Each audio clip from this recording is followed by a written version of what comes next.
오늘 하나님께서 저와 여러분에게 주시는 말씀 고린도전서 10장 1절에서 11절입니다.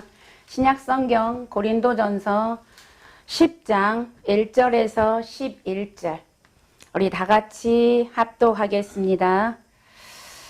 형제들아, 나는 너희가 알지 못하기를 원하지 아니하노니 우리 조상들이 다 구름 아래 있고 바다 가운데로 지나며 모세에게 속하여 다 구름과 바다에서 세례를 받고 다 같은 신령한 음식을 먹으며 다 같은 신령한 음료를 마셨으니 이는 그들을 따르는 신령한 반석으로부터 마셨음에 그 반석은 곧 그리스도시라. 그러나 그들의 다수를 하나님이 기뻐하지 아니하셨으므로 그들이 광야에서 멸망을 받았느니라.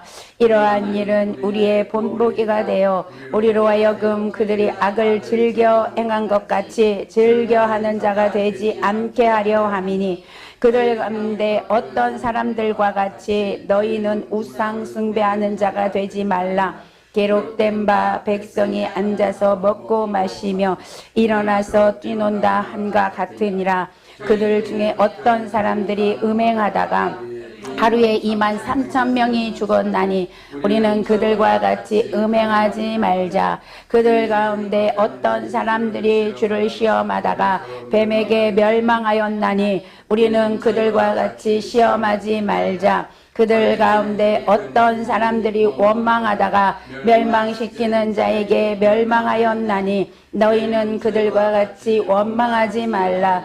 그들에게 일어난 이런 일이 본보기가 되고 또한 말세를 만난 우리를 깨우치기 위하여 기록되었느니라. 아멘.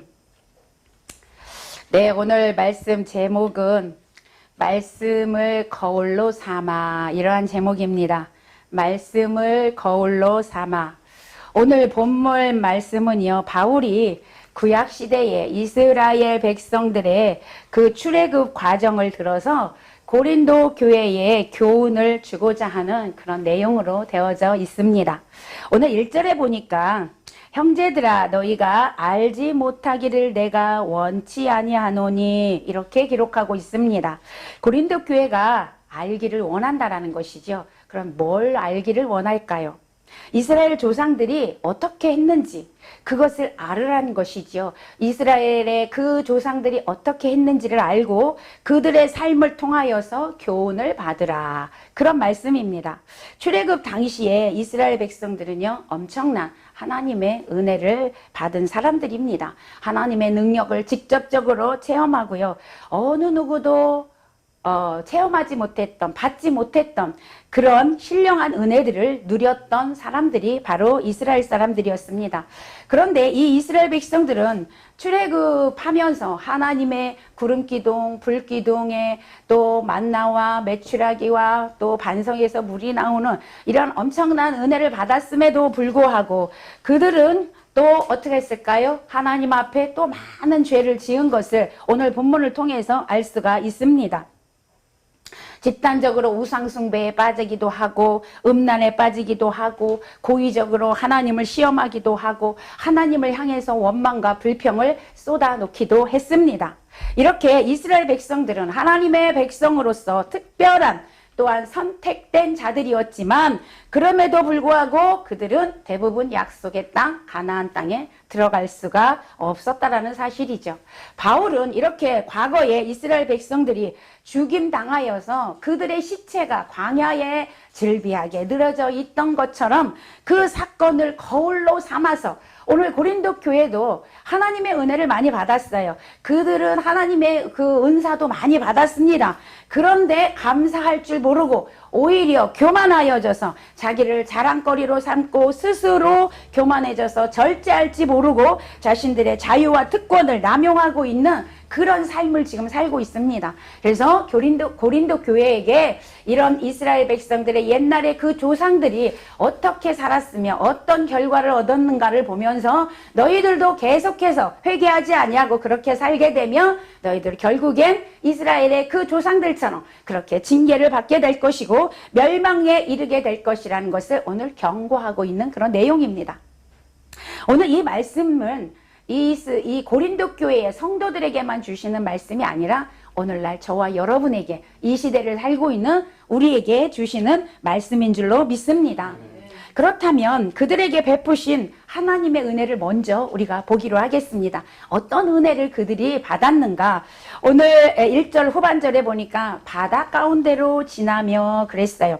2절에 보니까 모세에게 속하여 다 구름과 바다에서 세례를 받았다. 이렇게 기록하고 있습니다. 할 수만 있으면 이스라엘 백성들을 내보내지 않으려고 했던 그 바로를 통하여서 애굽 땅에 하나님은 10번이라는 그 징계를 내리셨습니다. 10번의 재앙으로 인하여서 나라는 초토화가 됐죠. 황폐해졌습니다.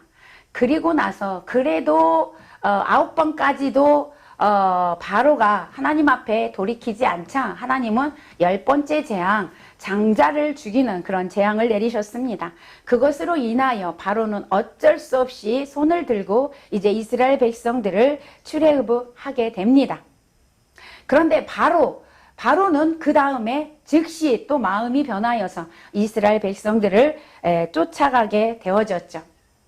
우리가 이 세상을 등지고 주님을 이제 섬기기로 결단하고 교회에 나와서 예배를 드리게 됩니다. 이제 믿음의 세계로 들어옵니다. 그러면 마귀는 계속해서 그 사람이 믿음의 세계로 들어가지 못하도록 방해한다라는 것입니다. 그가 믿음의 길을 가지 못하도록 계속 뒤에서 잡아 끕니다. 오늘 바로가 다시 출애굽한 이스라엘 백성들을 쫓아가듯이 오늘날 우리도 믿음의 세계로 들어가려고 하면 할수록 마귀는 우리를 계속해서 쫓아온다 그 말입니다. 끈질기게 방해를 한다라는 것입니다. 그러나 여러분 보십시오. 이스라엘 백성들이 이제 홍해 앞에 왔습니다. 그때 하나님께서는 홍해를 가르시고 이스라엘 백성들을 홍해를 건너가게 하셨습니다. 오늘 본문에 보면 이 홍해를 건너간 사건을 세례받는 사건으로 기록하고 있습니다. 홍해를 건너갔다는 것은 세례를 받은 것이다. 자, 그때 그렇게 쫓아오던 애굽의 그 사람들은 어떻게 해요? 그 군사들은 홍해에 다 수장되고 말았습니다. 이것은 무엇을 말하느냐? 오늘 우리가 예수 믿기로 작정하고 이제 예수님을 영접하고 교회 다니다가 보면 세례를 받게 됩니다. 자, 세례를 받게 되면 이제는 이 세례가 뭐냐? 나는 죽고 내 안에 예수만 살게 됩니다. 라고 고백하는 거예요. 나의 옛사람은 죽었습니다. 그 말이거든요. 나의 옛사람은 죽고 나는 다시 예수의 사람으로 거듭났습니다. 이것을 고백하는 것이 바로 세례입니다. 그래서 원래 세례는 물속에 들어갔다가 나오게 되죠. 들어간 것은 나는 죽습니다. 그리고 다시 나오는 것은 나는 이제 예수와 함께 다시 살았습니다. 거듭남을 의미합니다. 자, 그러면 오늘날 우리도 이렇게 세례를 받으면 마귀가 더 이상 우리를 쫓아오지 못한다라는 거예요. 그동안 나를 그렇게 믿음에 들어가지 못하도록 했던 그 마귀가 더 이상 우리를 괴롭히지 못한다 그 말입니다. 애굽의 군사들이 그 홍해 바다에 수장된 것처럼 마귀는 더 이상 우리를 쫓아올 수 없습니다. 자, 그러면 나가 세례 받았는데 나는 세례 받았으면 그럼 마귀가 더 이상 나를 괴롭히지 못하겠네. 여러분, 세례를 받았다고 해서 그런 일이 일어나는 것은 아닙니다. 오늘날 세례를 받았다라는 것은 내가 분명히 죽고 예수로 산다라는 것인데 그 믿음의 선자만이 이런 복을 누릴 수가 있는 것이다 그 말입니다. 형식적으로 세례를 받았다고 해서 마귀가 역사하지 못하는 게 아니라는 것입니다. 정말로 내가 죽어야 합니다. 아멘. 우리는 정말로 죽어야 합니다. 우리의 육신의 생각, 육신의 정욕, 육신의 모든 것들이 죽고 이제는 거듭나서 이제는 예수의 삶으로, 예수의 생각으로, 아멘, 예수의 모습으로 그렇게 살아야 한다는 거죠. 거듭났다는 것은 다시 태어난 거예요. 옛 모습은 버려야 하는 것입니다. 그렇게 사는 자에게는 마귀가 건드리지 못합니다. 아니요, 건드려요. 계속 건드리지만 우리는 어떤 사람이 되냐? 그것을 능히 이길 수 있는 능력의 사람으로 되는 것입니다. 온전히 거듭나게 되면 능히 이길 수 있는 사람이 된다는 것이죠. 이것이 바로 세례받은 자의 모습이다 그 말입니다. 그러므로 우리는 내 안에 예수로, 내 안에 날마다 성령으로 꽉 차 있어야 합니다. 그래야 마귀가 건드려 보고 아, 이 사람은 더 이상 안 되겠구나 하고 일곱 길로 도망가는 역사가 일어나게 되는 것입니다. 여러분 갈라디아서 2장 20절에 사도 바울이 이런 고백을 합니다. 내가 그리스도와 함께 십자가에 못 박혔나니 그런즉 이제 내가 사는 것은 내가 아니요 오직 내 안에 그리스도께서 사신 것이라. 아멘. 이제 내가 육체 가운데 사는 것은 나를 사랑하사 나를 위하여 자기 자신을 버리신 하나님의 아들을 믿는 믿음으로 사는 것이니라. 아멘. 이런 믿음이 있을 때 마귀가 건드리지 못한다 그 말이에요. 그냥 교회 나와서 그냥 1시간 예배 드리고 여러분 내 맘대로 살고 내 뜻대로 살고 이렇게 종교 생활하는 자들은요 얼마든지 마귀의 밥이 될 수 있는 것입니다. 오늘 이 시간 그동안 종교 생활했다라며 여러분 이거 다 버리시고 진정한 예수화 되시기를 축복합니다. 그리스도와 함께 다시 거듭나시기를 축복합니다. 마태복음 16장 16절에서 베드로 고백이 나옵니다. 예수님에 대해서 고백하기를 주는 그리스도시요 살아계신 하나님의 아들이십니다. 이런 고백을 할 때 예수님께서 말씀하십니다. 바요나 시몬아 네가 참으로 복이 있다. 네가 어떻게 그런 고백을 했냐. 그러나 네가 한 것이 아니라 성령에 의해서 그렇게 하게 된 것이구나. 자 이제 네 이름 반석 위에 내가 교회를 세우리니 음부의 권세가 너를 넘보지 못하리라. 아멘. 여러분 그러면 베드로 위에 교회를 세운다는 얘기예요? 아닙니다. 베드로 고백 위에 아멘. 베드로 고백 위에 교회를 세운다라는 거예요. 오늘날 이 고백을 하는 자는 교회가 되는 것입니다. 아멘. 그래서 이 고백을 하고 이제는 예수 그리스도와 함께 사는 자에게는 마귀가 역사하지 못한다 그 말입니다. 음부의 세력이 너를 넘보지 못한다. 장악하지 못한다. 여러분 내 안에 예수가 있는데 내 안에 성령이 있는데 내가 예수화 되어서 이제는 예수님과 함께 사는데 어떻게 마귀가 여러분 우리를 역사할 수 있어요? 물론 계속해서 찔러보긴 합니다. 덤벼들어 봅니다. 그러나 우리는 능히 이길 수 있는 능력이 내 안에 있다라는 사실. 아멘. 왜요? 예수가 있으니까. 아멘. 예수가 내 안에 있으니까 능히 이길 수 있다라는 것입니다. 여러분 모두가 그런 능력이 여러분에게 있으시기를 축복합니다. 여러분 이러한 자만 가나안에 들어갈 수가 있는 것입니다. 자 오늘 두 번째 어떤 복을 이들이 누렸어요? 광야 생활에서 어떤 복을 누렸냐? 그들에게 3절에 보면요 신령한 식물을 먹게 하셨어요. 3절에 다 같은 신령한 식물을 먹으며 이렇게 말씀하고 있습니다. 이스라엘 백성들이 애굽을 떠난 지 한 달 만인 2월 15일에 그들은 신광야에 도착했습니다. 그런데 그들이 가지고 나온 식량이 다 떨어졌어요. 우리는 육이 있기 때문에 먹어야 하는데 식량이 없습니다. 하나님께 우리의 식량이 다 떨어졌다라고 기도했을 때 하나님은 그들에게 만나를 내려주셨어요. 아침마다 만나를 내려주셔서 이 만나는 가나안 땅에 들어갈 때까지 그 만나를 먹게끔 하셨습니다. 이것을 성경에서는 신령한 식물이라 이렇게 말씀하고 있습니다. 그들은 한 끼의 식사도 자신들의 힘으로 구할 수가 없었습니다. 광야에서는 식물을 구할 수가 없잖아요. 그러니까 내 힘으로 할 수 있는 것이 아무것도 없었어요. 그러니까 뭐를 해야 되냐? 하나님만 바라봐야 했습니다. 아멘. 오늘날도 동일합니다. 우리도 마찬가지입니다. 하나님만 바라볼 때 하나님께서 우리의 먹을 거 입을 거 다 책임져 주십니다. 우리가 세상 살아갈 때에 하루 3끼 밥을 먹으면 살아가게 되겠죠. 그러나 여러분 그 밥으로만 우리가 살아갈 수 있는 게 아니라는 것을 오늘 말씀하고 있습니다. 신령한 식물이다. 이건 뭐냐? 바로 말씀을 이야기합니다. 하나님의 자녀는 세상에 있는 먹을 것으로 사는 게 아니라 물론 그것도 필요하지만 하나님의 자녀는 말씀으로 살아야 한다. 아멘. 말씀을 먹어야 합니다. 삼시세끼 말씀을 먹어야 한다는 것이죠. 예수님도 마태복음 4장 4절에서 사람이 떡으로만 살 것이 아니요 하나님 입에서 나오는 말씀으로 살 것이니라. 할렐루야. 하나님의 백성들은 이 말씀을 먹지 않으면 죽습니다. 죽습니다. 영이 죽습니다. 하나님과 관계가 끊어집니다. 하나님과 관계가 끊어지면 죽는 것입니다. 여러분 말씀을 많이 먹으시기를 축복합니다. 신령한 이 식물을 먹음으로 인하여 우리의 영혼이 건강해지는 그런 축복이 있으시기를 바랍니다.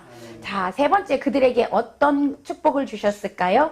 신령한 음료를 먹게 하셨습니다. 신령한 음료를 4절에 보니까 다 같은 신령한 음료를 마셨으니 이는 그들을 따르는 신령한 반석으로부터 마셨음에 그 반석은 곧 그리스도시라. 이렇게 말씀하고 있습니다. 음료는요, 성령 충만을 의미합니다. 자, 이들이 홍해를 건넌 후에 먹는 문제보다 더 먼저 부딪힌 것은요, 이제 마실 물이 없는 거예요. 마실 물이 없었습니다. 수만 명이 넘어서 수백만을 헤아리는 사람들의 마실 물을 얻기란 쉽지 않았을 것입니다. 그러나 그때마다 하나님은 기적적인 방법으로 물을 먹이셨어요.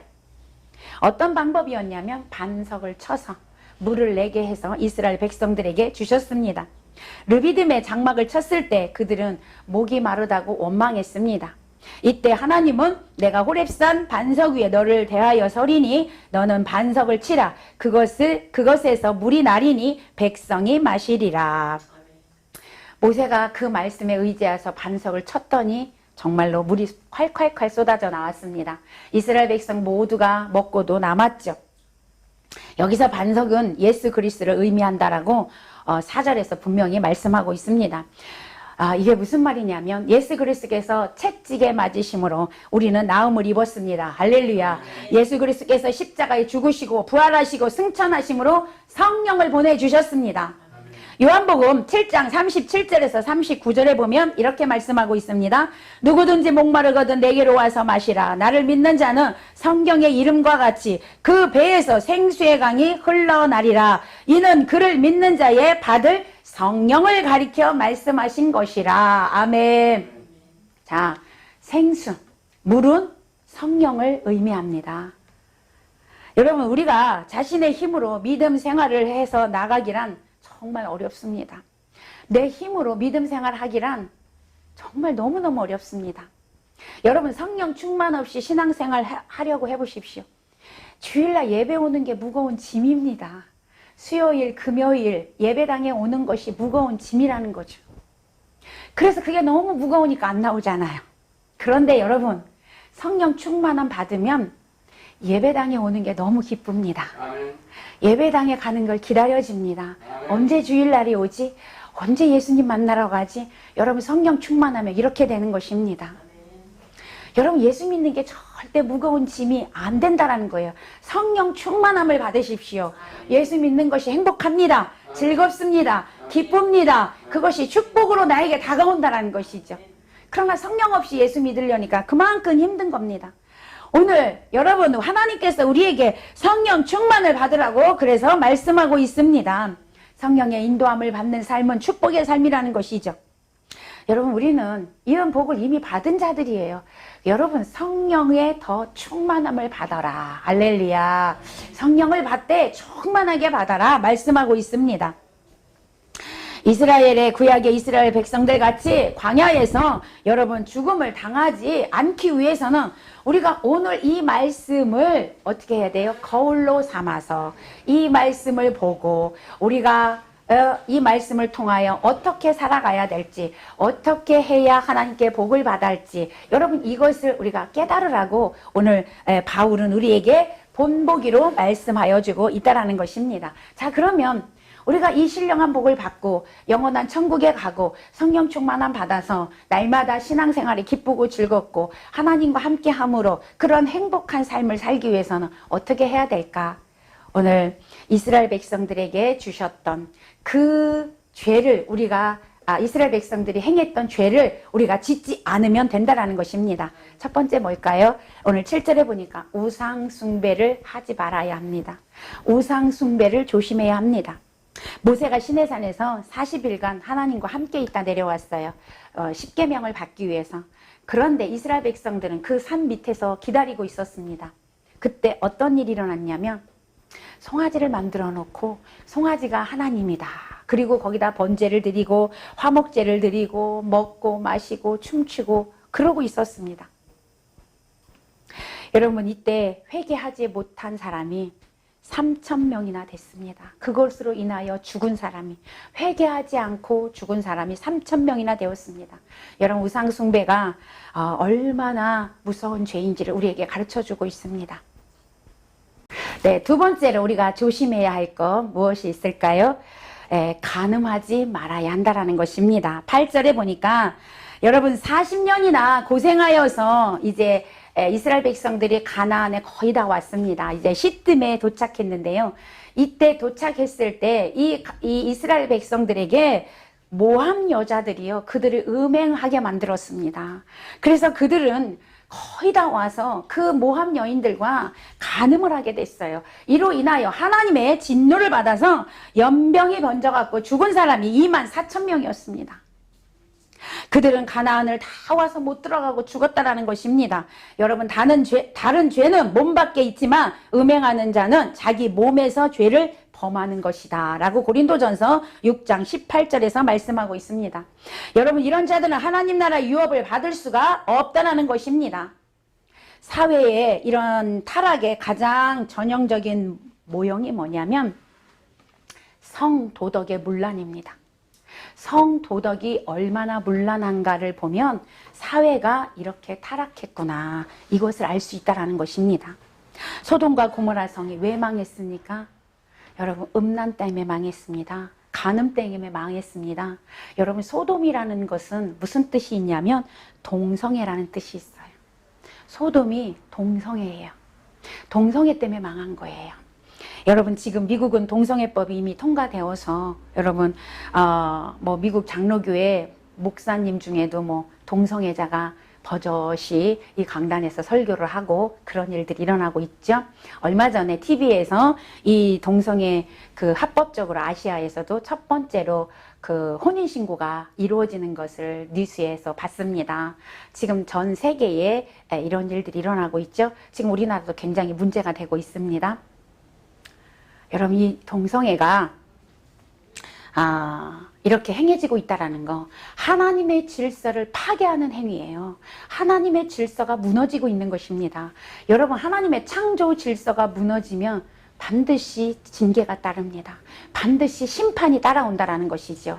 여러분, 우리가 깨어 기도할 때입니다. 이 나라를 위해서 기도해야 합니다. 하나님의 창조의 질서가 세워지도록 기도해야 할 때인 것을 여러분 믿으시기를 바랍니다. 여러분, 철실한 기도가 필요한 때라는 것이죠. 여러분, 우리 믿는 자들이 우리도 얼마나 많은 이 간음에 노출되어 있는지 모릅니다. 음란에 노출되어져 많이 있습니다. 우리가 이런 시대에 우리 믿는 자들이 기도해서 깨워서 하나님 앞에 간구해야 될 줄로 믿습니다. 자, 세 번째 우리가 조심해야 될 게 무엇이냐? 하나님을 시험하지 말아야 한다는 것입니다. 9절에서 말씀하고 있는데요. 이스라엘 사람들은 많은 이적을 체험했음에도 불구하고 하나님의 능력을 불신하고 하나님의 뜻에 도전했습니다. 이렇게 하나님의 인내를 시험하다가 많은 사람이 불뱀에 물려 죽었습니다. 하나님은 신명기 6장 16절에서 너희가 마사에서 시험한 것 같이 너희의 하나님 여호와를 시험하지 말라. 아멘. 하나님을 시험하지 말라라고 말씀하고 있습니다. 사람들이 왜 하나님을 시험합니까? 하나님의 능력을 믿지 못하기 때문입니다. 하나님의 말씀을 믿지 못하기 때문에 그렇다라는 것입니다. 이처럼 시험은 곧 불신앙이다. 그러므로 하나님을 믿지 못하고 시험하는 사람은 축복의 땅에 들어갈 수 없음을 기억하시기를 바랍니다. 여러분, 하나님을 아는 것으로 끝나지 마십시오. 하나님을 믿어야 합니다. 오늘날 많은 사람들이요, 하나님을 아는 것으로 끝납니다. 그러면요, 열심히 신앙생활하고 천국 못 갑니다. 아는 자는 갈 수가 없어요. 믿어야 갑니다. 아멘. 믿어야 가는 거예요. 우리 모두 하나님을 믿으시기를 바랍니다. 자, 네 번째, 하나님을 원망하지 말아야 한다는 것이죠. 10절에서 말씀하고 있죠. 이스라엘 백성들이 가나안 땅에 들어가지 못한 결정적인 원인, 원망이었습니다. 가데스 바네아에서 정탐꾼의 보고를 받은 백성들은 소리를 높여 부르짖으며 밤새도록 울고 모세와 아론을 원망하고 죽이려 했습니다. 애굽 땅에 매장지가 없어서 우리를 여기까지 이끌어와서 여기서 죽일 작정이냐? 차라리 애굽으로 돌아가자. 밤새 돌멩이 들고 던져서 죽이려고 했습니다. 여러분, 그들은 그냥 다 여기서 우리가 죽는다라고 이야기했습니다. 여러분, 하나님께서 민수기 14장 27절에서 30절에 보니까 그들에게 하나님이 말씀하셨어요. 나를 원망하는 이 악한 회중을 내가 어느 때까지 참으랴. 이스라엘 자손이 나를 향하여 원망하는 바 그 원망하는 말을 내가 들었노라. 그들에게 이르기를 여호와의 말씀에 나의 삶을 가리켜 맹세하노니 너희 말이 내 귀에 들린 대로 내가 너희에게 행하리니 너희 시체가 이 광야에 엎드려질 것이라. 하나님이 그렇게 얘기했어요. 이스라엘 백성들에게. 언제까지 나를 원망할 거냐? 언제까지 나에게 불평할 거냐? 너희들이 이 땅에서 죽겠다고 했지? 내가 그대로 해줄게. 하나님이 그렇게 말씀하신 거예요. 여러분, 우리 말을 조심합시다. 아멘. 우리 말한 대로 하나님 들으시고 해주신 대라고 말씀하고 있어요. 그런데 우리는 얼마나 원망, 불평하는 말을 많이 하는지 몰라요. 알게 모르게 원망하는 말, 불평하는 말. 오늘 끝내시기를 축복합니다. 아멘. 우리 말한 대로 되게 하신대요. 여러분, 이왕 이 입술을 주신 하나님께 찬양하는 말, 아멘. 아멘. 기도하고 찬양하고 감사하고 아멘. 여러분 다 감사하시기를 바랍니다. 아멘. 힘들 때마다 감사하십시오. 아멘. 그 힘든 것이 하나님의 감사의 조건으로 바꿔주십니다. 아멘. 감사하십시오. 하나님 나에게 힘들게 하시니 감사합니다. 뭔가 이유가 있겠지요. 아멘. 감사합시다. 감사합시다. 하나님 우리에게 감사하라는 거예요. 하나님을 찬양하라는 거예요. 하나님을 기뻐하라는 거예요. 할렐루야. 하나님 우리를 지으신 목적이 뭐예요? 찬양 받으시기 위해서. 아멘. 하나님이 인간에게 목적을 주셔요. 네 사는 목적이 뭐냐? 소요리 문답 1번에서 말씀하시잖아요. 하나님을 영화롭게 하고, 할렐루야. 하나님을 영화롭게 하고, 하나님을 인하여 즐거워하는 것이래요. 할렐루야. 우리가 기뻐하면 하나님 더 기뻐하십니다. 우리가 즐거워하면 하나님 더 즐거워하십니다. 오늘 우리 입술에서 원망, 불평의 말이 사라지시기를 축복합니다. 감사의 말만 하시기를 바랍니다. 기도의 말만 있으시기를 바랍니다. 여러분, 지금 내 삶이 광야에 있다 할지라도, 지금 내 삶이 힘들고 어렵다 할지라도, 정말 죽을 것 같은 그런 삶이 된다 할지라도 여러분 그것을 감사로 바꾸십시오. 놀라운 기적이 일어납니다. 감사로 바꾸시면 하나님이 일하십니다. 하나님은 오늘도 감사를 받으시기를 원하십니다. 여러분, 이스라엘 백성들의 1세대가요 여기서 죽겠다 죽겠다 했던 1세대 다 죽었습니다. 왜요? 내 귀에 들린 대로 내가 시행하리라. 아멘. 하나님의 말씀은요 반드시 이루어집니다. 아멘. 반드시 이루어집니다. 오늘 이 말씀을 들으시는 저와 여러분 사는 역사가 일어나시기를 축복합니다. 아멘. 여러분, 말씀은 살리는 것입니다. 아멘. 말씀은 그래서 능력입니다. 오늘 이 말씀 속에서 내가 깨달아야 될 것이 무엇인가? 나는 지금 이런 하나님을 시험하고 있지 않는가? 하나님을 믿지 않고 있지 않는가? 혹시 하나님께 내가 원망하고 있지 않는가? 내가 우상숭배하고 있지 않는가? 혹여 내가 간음하고 있지 않는가? 성경은 말합니다. 예수님은 네가 마음의 음욕을 품는 것도 간음이다. 구약시대에는요 진짜 간음을 행해야만 간음이었어요. 근데 예수님은요 마음의 음욕을 품는 것도 간음이라고 했어요. 혹여 내가 그런 삶을 살고 있지 않는가? 오늘 말씀의 거울을 삼아서, 아멘. 이 말씀을 거울, 여러분 거울 왜 봅니까? 거울은 내가 뭐 어디 잘못된 거 있나? 어디 뭐가 묻었나? 여러분 이거 보는 거예요. 그래서 어떻게 해요? 고치잖아요. 여기 뭐가 묻었네? 지우잖아요. 제 같은 경우는 화장이 잘못됐네. 화장으로 이렇게 바꾸고. 여러분 그렇게 하는 게 거울이에요. 오늘 말씀이 뭐라고요? 거울이라 그 말입니다. 이 말씀을 거울로 비추어 보란 말이에요. 나의 삶을 말씀에 대보라 그 말입니다. 내가 잘못 살았구나. 내가 이렇게 살고 있구나. 그럼 고쳐야지. 성령님 도와주세요. 아멘. 기도하라 그 말입니다. 내가 잘 살고 있구나. 그럼 어떻게 해요? 겸손하는 거예요. 아멘. 하나님의 은혜구나. 나의 나됨은 하나님의 은혜구나. 감사하고 겸손하고 온유하고 하나님 바라보며 사시는 저와 여러분 되시기를 축복합니다. 아멘. 하나님께서는 우리를 돌보시고 우리를 필요를 채우시고 우리의 모든 것을 다 아시는 분이십니다. 그래서 우리의 필요를 하나님은 다 채워주십니다. 넉넉하게 채워주신다는 거예요. 그러므로 여러분 우리가 필요한 것이 있다라 할지라도 염려하지 마시고 하나님만 바라보시기를 바랍니다. 원망하지 마시고 하나님께 기도하십시오. 원망할 시간에 기도하십시오. 원망할 시간에 찬양하십시오. 원망할 시간에 말씀 보십시오. 하나님이 책임지십니다. 하나님이 도우십니다. 하나님이 역사하십니다. 오늘도 이 말씀 붙들고 여러분 우리가 조심해야 될 것 조심하고 끊어야 될 것 끊고 오직 하나님만 믿고 의지함으로 하나님만 바라봄으로 여러분 천국에서 축복이 있으시고 영생의 복을 받으시고 이 땅에서도 하나님이 책임져 주시고 함께 하시는 그런 복이 임하시기를 예수님의 이름으로 간절히 축원합니다. 축원합니다. 아멘.